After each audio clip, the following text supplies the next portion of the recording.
ठीक।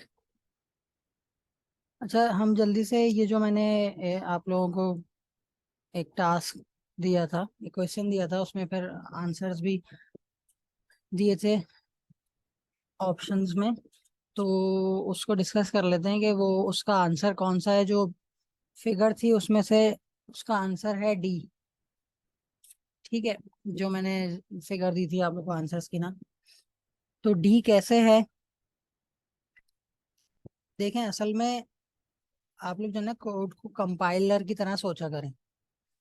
ये पहला सवाल ये है कि कोड में आप लोग से मैंने ये नहीं पूछा था कि जो है ना इस कोड को मैंने सही लिखा है या नहीं लिखा, इसमें कोड में मैंने कोई गलती की है या नहीं की, ये मैंने नहीं पूछा।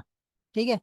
मैंने क्या पूछा कि ये जो कोड है इसको चलाएंगे तो इसका आउटपुट क्या आएगा, क्या मतलब कि जो लिखा हुआ है इसको एज इट इज चलाएंगे तो क्या आएगा, बेशक मैंने सही लिखा हो या गलत लिखा हो।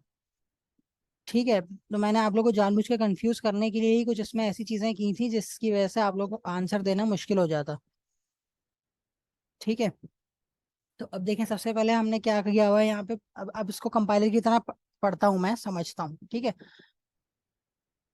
और आउटपुट बल्कि मैं आप लोग के सामने खोल भी लेता हूँ। ये इसका आउटपुट है ना, 4। जो डी पार्ट था यही था। ए ए के आगे 4, बी के आगे 6, और sum of two numbers is equals to 6। ठीक है। अच्छा, बल्कि ये जो प्रोग्राम बना हुआ है ये शायद अभी वो नहीं है जो मैंने आप लोग से पूछा था। मैं एक दफ़ा फिर से कंफर्म कर लेता हूँ कि ये वही है या नहीं। ये खुला हुआ है। ए ए ए प्लस बी और ए, हाँ यही है। ठीक है। ए ए ए प्लस बी और ए। ठीक है। तो इसका आंसर डी कैसे है, अब इसको समझते हैं।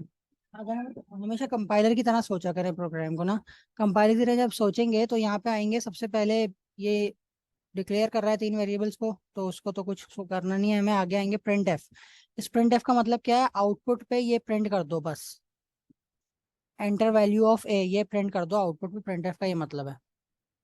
फिर उसके बाद स्कैन एफ का क्या मतलब है। स्कैन एफ का मतलब ये है कि जो भी वेरिएबल यहाँ लिख दिया है उसमें वैल्यू सेव करा लो।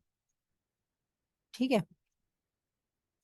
तो इसका मतलब ये होगा कि जब ये लाइन चलेगी तो असल में ये वैल्यू यूजर से ले रहा होगा, और जो भी यूजर इनपुट देगा वो किस में सेव हो जाएगा, ए में। तो ये बात समझ में आ गई। तो ये इस फिगर को अगर हम देखें तो पहले इसने लिखा एंटर वैल्यू ऑफ 4, ये इस लाइन की वजह से, लाइन नंबर 10 की वजह से। उसके बाद यूजर ने क्या डाला 4, और फिर एंटर मारा। जब एंटर मारा तो असल में 4 किस में जाके सेव हो गया, ए में। यहाँ तक तो उम्मीद करता हूँ क्लियर हो गया होगा। उसके बाद क्या किया, उसके बाद मैंने किया एंटर वैल्यू ऑफ, अच्छा नहीं, थोड़ा सा इसमें जो आउट प्रोग्राम था उसके हिसाब से ये यहाँ पे क्या होना चाहिए, बी होना चाहिए। ठीक है। तो एंटर वैल्यू ऑफ बी, ये आप लोग को कंफ्यूज करने के लिए मैंने जानबूझ के ऐसा किया था कि enter value of B print करेगा। तो इसने यहाँ पे कर दिया enter value of B. User को अब जो वैल्यू डालनी थी वो यहाँ पे स्टोर होगी, मतलब वो भी किस में स्टोर होगी, ए में ही। ठीक है। तो ए में अगर कोई और वैल्यू दोबारा से स्टोर कर देंगे तो असल में वो ओवरराइट कर देगा। पहले से ए में 4 था, ये हमने ऊपर जो लिखा, ये हमने ऊपर यूजर ने लिखा 4, तो ए में 4 चला गया। उसके बाद हमने दोबारा से हमने बोला, लेकिन इसको print enter value of B, लेकिन हम स्टोर किस में करा रहे हैं, ए में। ठीक है। आप लोग ये सोच सकते हैं कि ये लॉजिकली गलत है कि बी में लिखा है तो बी में ही स्टोर कराते हैं। लेकिन मैंने आप लोग से ये नहीं पूछा था कि मैंने प्रोग्राम में गलती क्या किया, मैंने आप लोग से ये पूछा था कि प्रोग्राम का आउटपुट क्या होगा। ठीक है। तो उस हिसाब से अगर हम सोचेंगे तो जो है लिखा हुआ है उसको ही वैसे ही बताना है। तो इसने बेशक लिखा हुआ था एंटर वैल्यू ऑफ बी, लेकिन इसके लिखे हुए होने से कुछ नहीं होता। असल वैल्यू जो सेव होती है वो स्कैन एफ से होती है।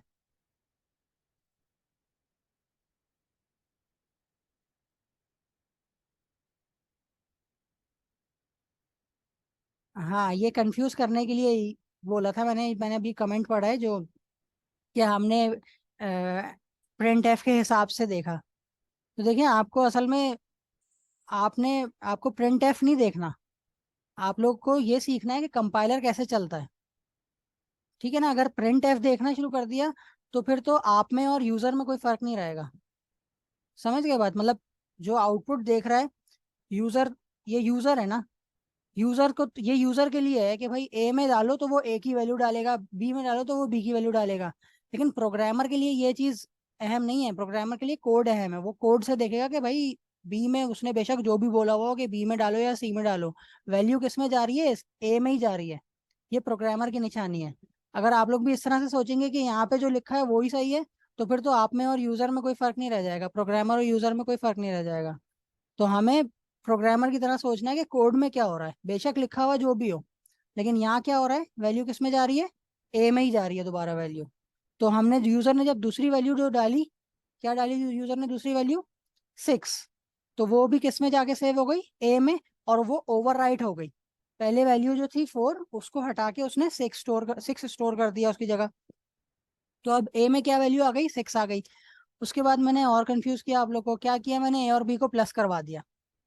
ठीक है, ए और बी को जब प्लस करवाया तो दोनों आप लोग के जहन में होगा कि भाई ए में कोई वैल्यू गई होगी, बी में कोई गई होगी, इन दोनों को प्लस करेंगे जैसे ही। शायद अगर बिल्कुल गौर नहीं किया होगा तो आप लोग सोच रहे होंगे ए में 4 है, बी में 6 है, ठीक है भाई, 4 + 6 10 होना चाहिए। तो उस हिसाब से आप लोगों के जहन में आ रहा होगा मेरे ख्याल में, यही वाला आंसर आ रहा होगा कि भाई ए में 5 है, बी में 6 है, 5 + 6 11 होता है, तो ये इस तरह से होना चाहिए था। ठीक है, ये भी कंफ्यूज करने के लिए किया था मैंने जानबूझ के, कि बेशक ये सम कर रहा है ए और बी को। पहली बात तो ए में ही सिर्फ वैल्यू है, बी में तो कोई वैल्यू है भी नहीं। चले मान लेते हैं बी में अगर वैल्यू होती भी तो भी इस लाइन का यहाँ पे कोई फायदा नहीं है। ठीक है, सिर्फ और सिर्फ क्यों, क्योंकि यहाँ पे हमें ये देखना है प्रिंट एफ में वेरिएबल कौन सा यूज हो रहा है। बेशक यहाँ लिखा हुआ हो सम ऑफ टू नंबर्स, उससे हमें कोई फर्क नहीं है, ये लिखा हुआ हमने यूजर के लिए है। तो हम में और यूजर में फर्क ये है कि यूजर सिर्फ देखेगा कि ये यहाँ पे क्या लिखा हुआ है, हम, लेकिन प्रोग्रामर ये नहीं देखेगा कि यहाँ पे क्या लिखा हुआ है। यहाँ जो भी लिखा हो प्रोग्रामर देखेगा कि एक्स फॉर्मेट स्पेसिफायर क्या है और वेरिएबल क्या है।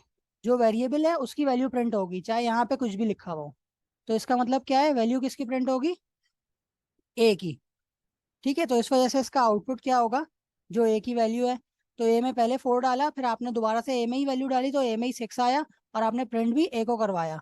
बाकी ये प्लस प्लस जो है किसी काम का नहीं है।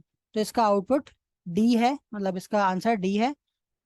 उम्मीद करता हूँ अभी समझ में आया होगा, अगर किसी को समझ नहीं आया तो बताएं, मैं कुछ और पूछ